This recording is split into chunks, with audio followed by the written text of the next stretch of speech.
Welcome back to QRepubliC. Today is June 14th, 2021, Monday. Our news highlights for today. Biden says US is back at the table following G7 summit. US has made progress in re-establishing its credibility on the world stage following a 3-day summit of the Group of 7 wealthy nations. Everyone at the table understood and understands both the seriousness and the challenges that we are up against. The leaders gathered over the weekend to discuss shared challenges and map potential paths forward with climate change, the economy, the coronavirus pandemic, technology, and geopolitics as the biggest talking points.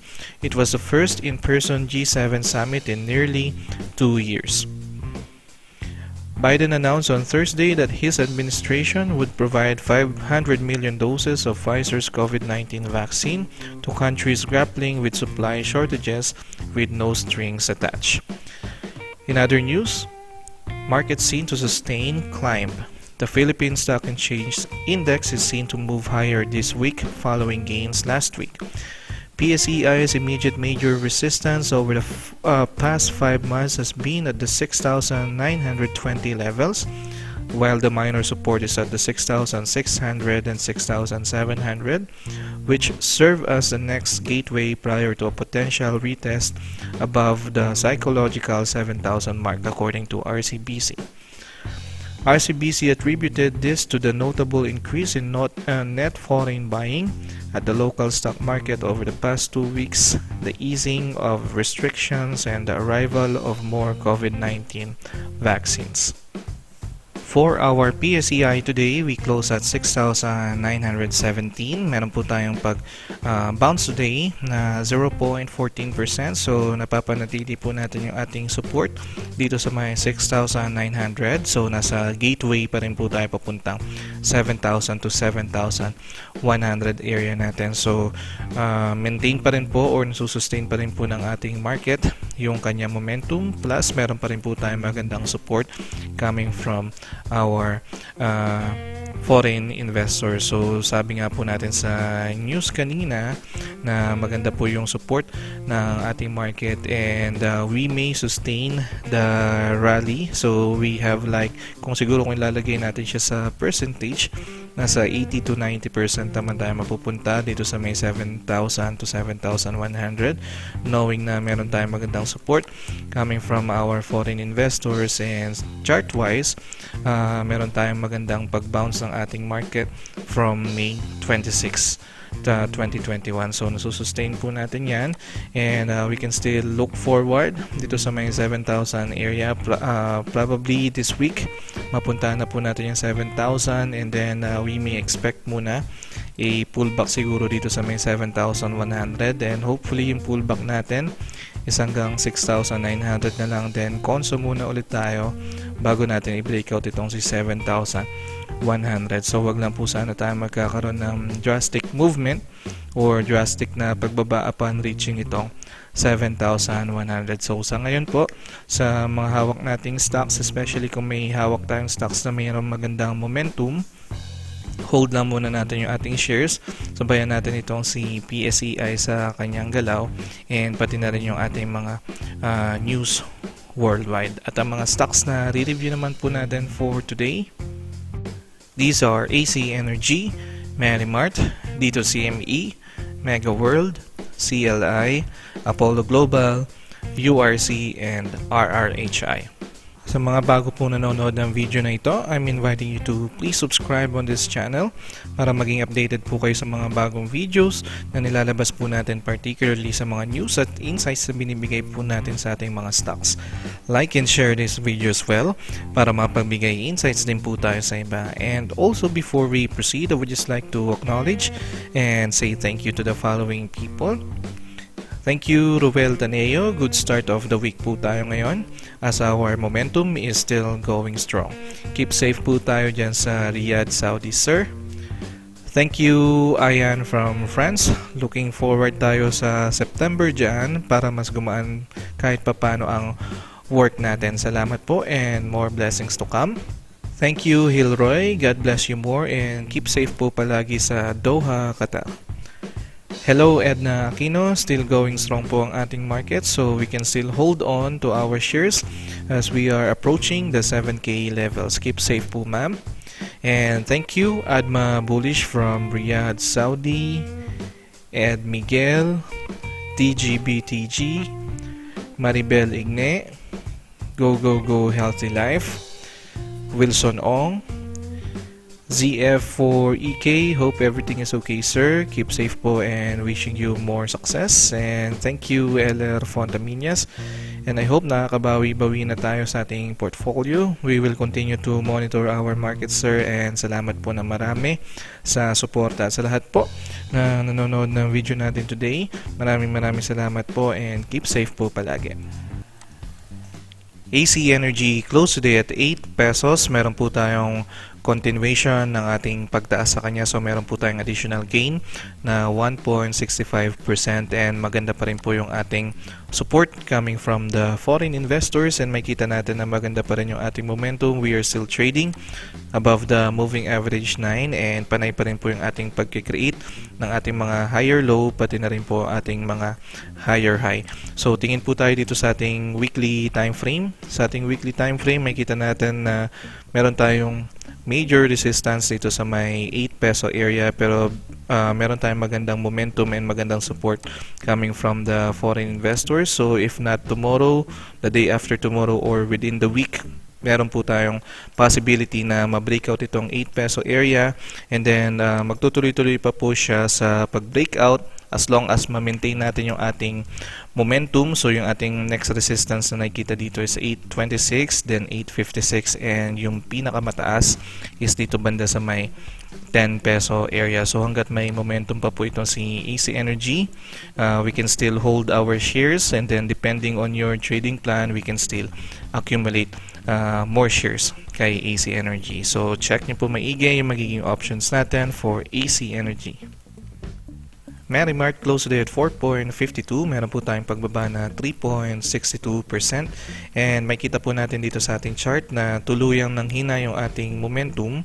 And then nagkaroon pa tayo ng gap down today and we are now trading below the moving averages. So makita po natin sa ating mga indicators, especially kay stochastics and RSI indicator na nawalan tayong momentum and dito sa ating MACD, medyo nagkakaroon na po tayo ng selling pressure. Although maganda pa naman dahil naka-open pa rin po itong ating blue line dito sa ating red line. Plus, meron din tayong magandang support coming from net foreign indicator. Pero if we are going to re-evaluate itong si Marimart sa kanyang weekly time frame, makita po natin na nagkaroon tayo ng matinding resistance sa may 4.90 area nung tinouch po natin yan and then nag-pull back tayo hanggang sa na-breakdown natin itong 4.70 and almost ma-breakdown na rin natin itong 4.50.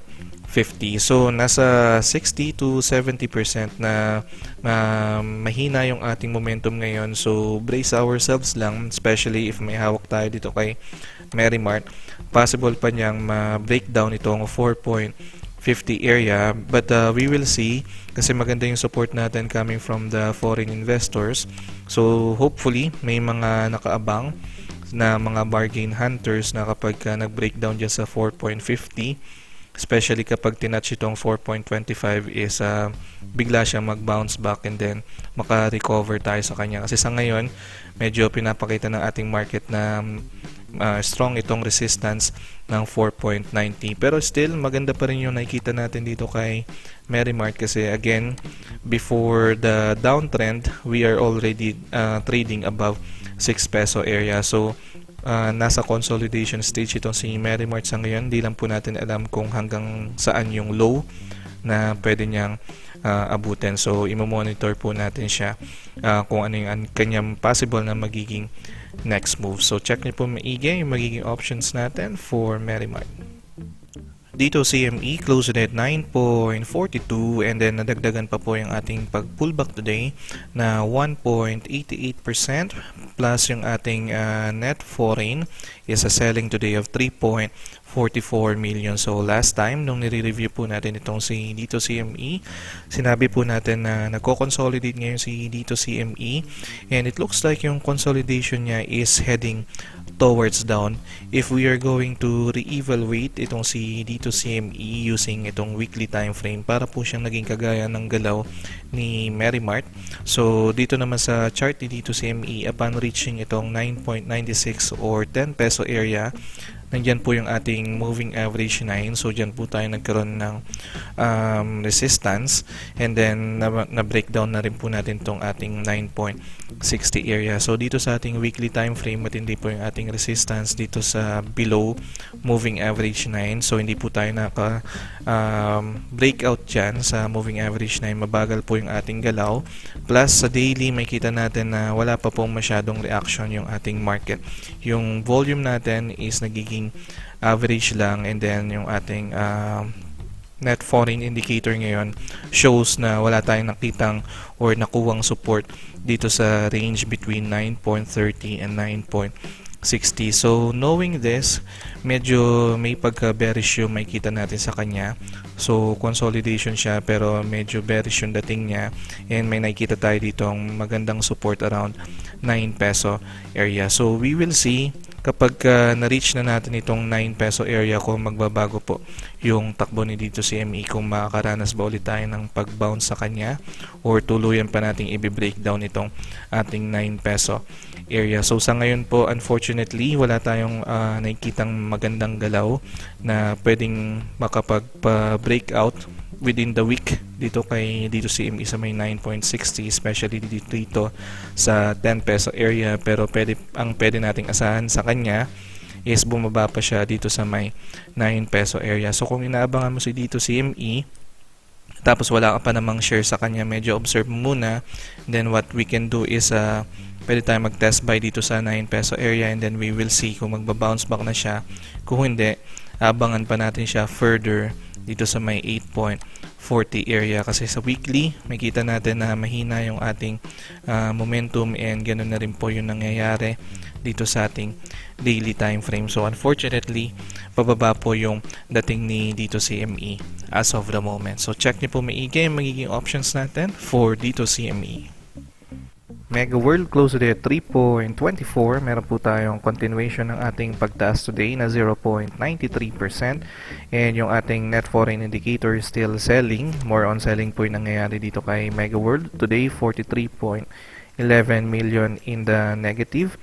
Silipin po natin si Mega World sa kanyang weekly time frame, and dito po makita natin na 3 weeks na po tayo nandito sa range between 3.20 area to 3.30 area, and hindi pa rin po tayo nakaka-breakout. So although meron tayong momentum na nakikita dahil nagkikreate po tayo ng ating mga higher low, pati na rin po ng ating mga higher high, so makita rin po natin yan dito sa ating daily time frame. Pero nakita natin na 3 linggo na hindi pa rin natin ma-breakout itong 3.30 area. So somewhat meron din tayong pagka-indecision ng ating market today. So itong area na to, medyo nasa resistance area tayo, so iwasan po muna natin yung pag-accumulate ng shares, and then we will see if patuloy pa rin pong papataasin ng market or makaka-breakout tayo dito sa 3.30 area. Pero to think na 3 weeks na po hindi pa rin tayo nakakapag-breakout dito sa 3.30, so iwas po muna tayo sa pag-accumulate ng shares dyan.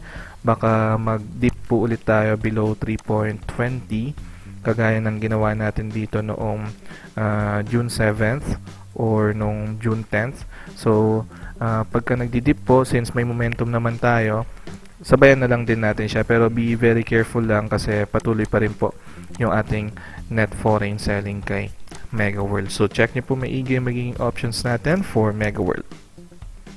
CLI close date 7.27. Tuloy-tuloy pa rin po yung pagtaas natin, and today nag-gain pa po tayo ng 1.96%. Meron din po tayong good support coming from foreign investors today, 3.66 million. Kaya lang yung red flag na nakikita po natin is itong kanyang stock dividend information. So by tomorrow, ex-date na po ng kanyang stock dividend na 123%. So apparently by tomorrow, hindi po man natin siya ma-speculate na magbe-breakout dito sa may 7.30 area, and possible pa siya magkaroon ng low na around 6.90 area. So kung makita po natin itong ginap area niya dito, since meron tayong ex-date ng kanyang stock dividend, possible din po magkaroon tayo ng gap down. So tinitingnan po natin na mababang area niya is 6.90.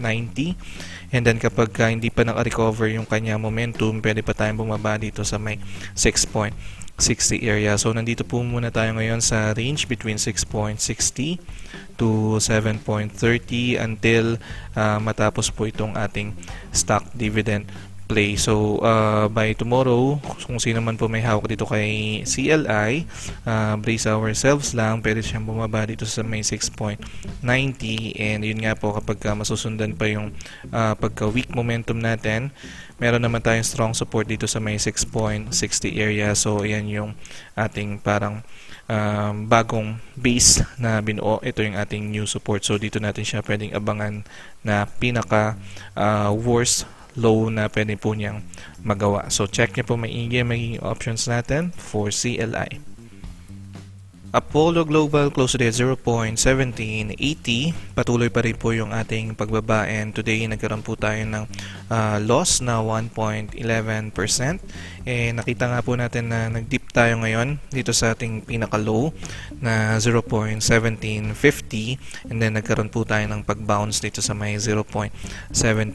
So bearish pa rin po yung tingin natin dito kay Apollo Global. We are still trading below the moving average 9 and still bounce play pa rin po yung makikita natin dito.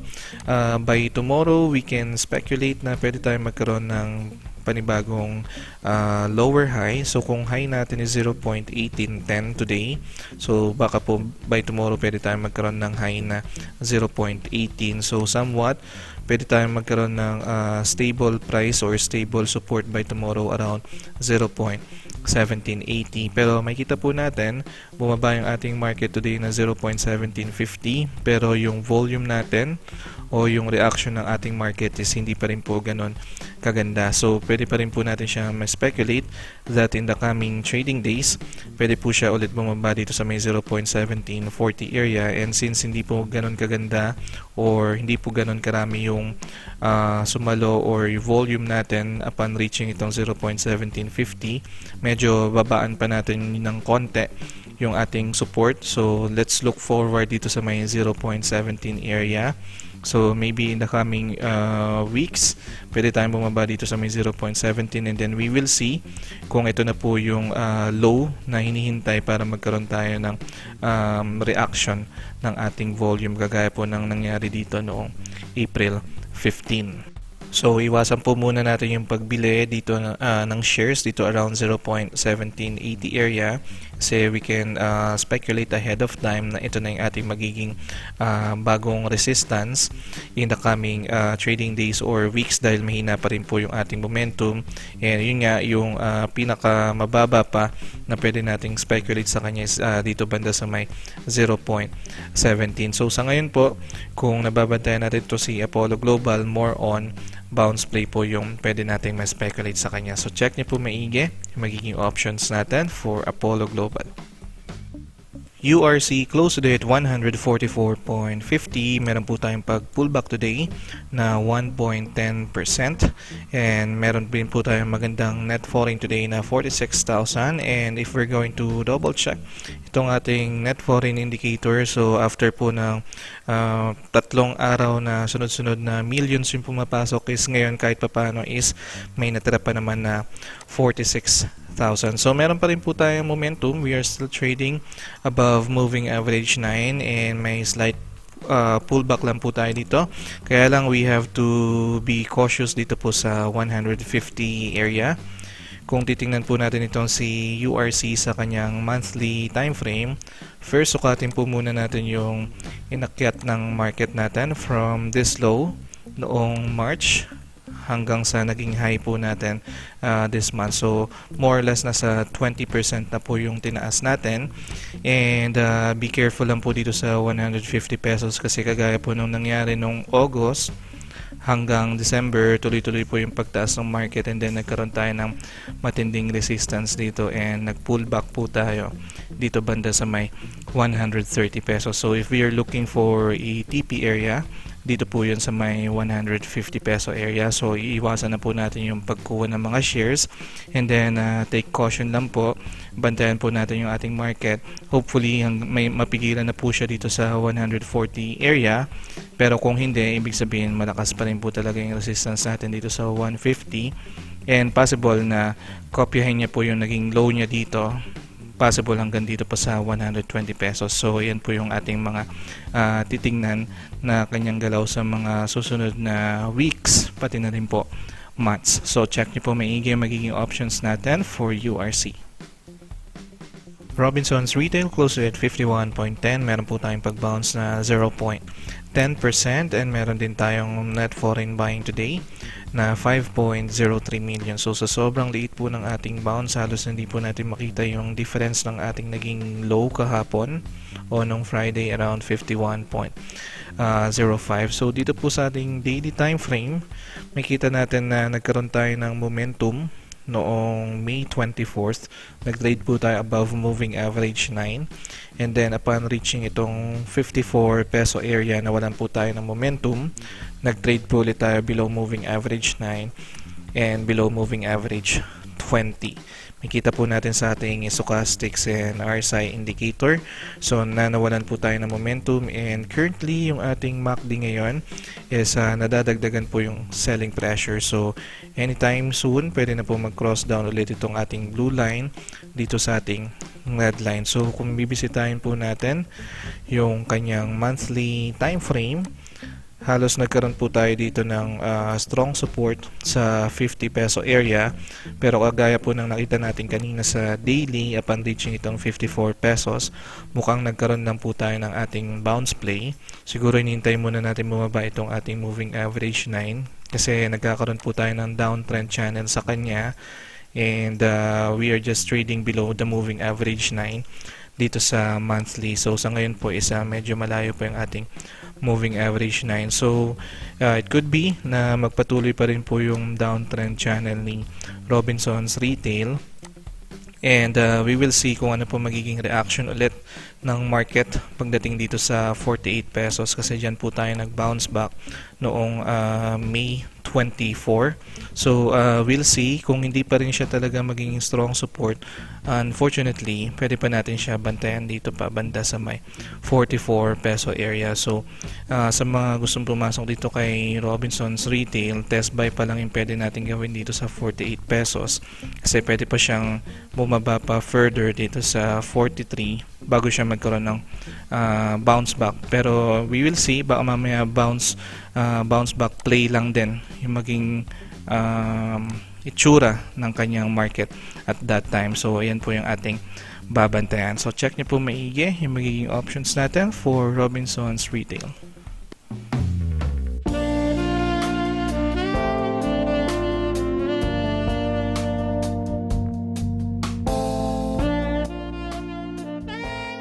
And that's it for today. Kung nagustuhan niyo po itong video na ito, please don't forget to like it and share it as well para mapagbigay insights din po tayo sa iba. And also, kung meron po kayong additional information or thoughts dito sa review na to, comment nyo lang po yan para makatulong din po or makapagbigay information din po tayo sa iba. At sa inyo po na gustong magpa-review ng kanilang mga stocks, comment nyo lang din po yan para maisama po natin sa ating next session. And sa mga bago po nanonood ng video na ito, don't forget to subscribe para lagi po kayo maging updated sa mga bagong videos na nilalabas po natin. Maraming salamat po. I'll see you soon. QRepubliC.